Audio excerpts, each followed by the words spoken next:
आज हम बात करने जा रहे हैं अल्कलाइन और एसिडिक के बारे में।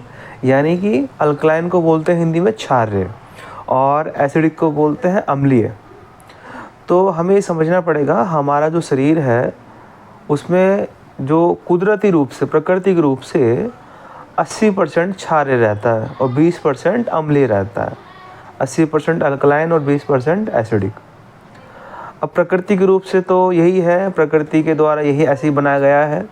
और हमारा पूरा शरीर में 70% पानी है, तो हम पानी हमें ज़्यादा पीना चाहिए। तो हम देखते हैं कि हमारा शरीर जो है क्षार्य रहेगा, ज़्यादा से ज़्यादा क्षार्य रहेगा। और जो हमारा भोजन है वो भी क्षार्य वाला होना चाहिए। लेकिन हम क्या करते हैं, तो पानी की मात्रा कम कर देते हैं, तो उससे क्षार्य नहीं रहता और अम्लीय रहने लग जाता है। दूसरा जो हमारा भोजन है वो सारा भोजन ऐसा है जो एसिडिक होता है, यानी कि जो अम्लीय होता है। तो अम्लीय होता है तो होता क्या है, फिर पूरा शरीर जो है ज़्यादा से ज़्यादा अम्लीय होने लग जाता है। तो इसका अपोजिट हो जाता है, मतलब 80% तो एसिडिक हो जाता है और 20% क्षार्य रहता है। समझ में आ रही मेरी बात? तो हमें ये देखना है कि ऐसा क्यों हो रहा है। ऐसा इसलिए हो रहा है, जो भी हमारा खान पीन है, जो भोजन है वो पूरा का पूरा एसिडिक है। यानी कि जो हम घर में खाना बना रहे हैं, जो खा रहे हैं, वो आग पे पका हुआ खाना खा रहे हैं।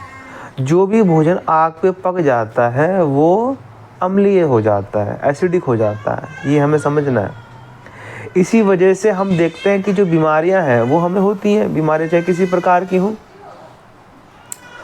तो अब हमें क्या करना है, अब हमें ये करना है कि हमें समझना है जो आग पे पका हुआ भोजन है वो एसिडिक होता है। उसमें भी दो कैटेगरी हो गई।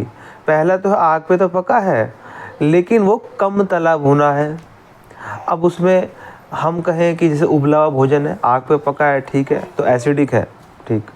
लेकिन एक हो गया कि उसमें आग पे पक रहा है लेकिन उसमें खूब तला भुना, मिर्च मसाले, ग्रेवी बनाना उसको, या फिर कोई दूध है उसको, दूध को पूरा कढ़ाना है, कढ़ा करके उसका मावा, खोया जिसको कहते हैं वो बनाना है, रबड़ी बनानी है, मिठाइयाँ बनानी है, तो वो और भी ज़्यादा एसिडिक हो गया। समझ में आ रही मेरी बातें? ऐसे ही कोई मैदे की चीज़ें हैं, समोसा है, या कोई मिठाइयाँ हैं, या जलेबी है, कचौरी है, तो ये क्या है, ये और ज़्यादा एसिडिक है। क्योंकि जो मैदा है, मैदा में तो पूरा का पूरा रिफ़ाइन कर दिया गया है, कोई इसमें पोषण नहीं है, तो वो एसिडिक हो जाता है ना। तो ये हम समझेंगे कि एसिडिक क्या है, अल्कलाइन क्या है। तो यानी कि आग पे पका हुआ भोजन हमें नहीं खाना चाहिए अगर हमें शरीर में क्षार्य चीज़ चाहिए। यानी कि अगर हम बीमार हो जाते हैं तो हम आग पे पका हुआ भोजन मिनिमाइज़ कर दें या बंद कर दें, शरीर को क्षार्य भोजन दे। क्षार्य भोजन क्या होता है? क्षार्य भोजन होता है जो प्रकृति से आया हुआ है, जो प्रकृति प्रदत्त है, प्रकृति के द्वारा पैदा किया हुआ है।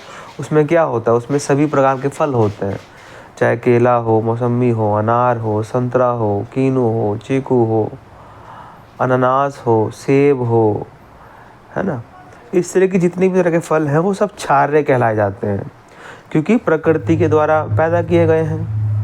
ऐसी सभी प्रकार की सब्जियां, जैसे खीरा है, ककड़ी है, मूली है, गाजर है, पपीता है, कद्दू है, या फिर ये साग जो भाजी है अपना, पालक है, बथुआ है ना, तोरी है, लौकी है, टिंडा है, परवल है, इस तरह की जितनी प्रकार की सब्जियां हैं सब क्षार्य कहलाई जाती हैं।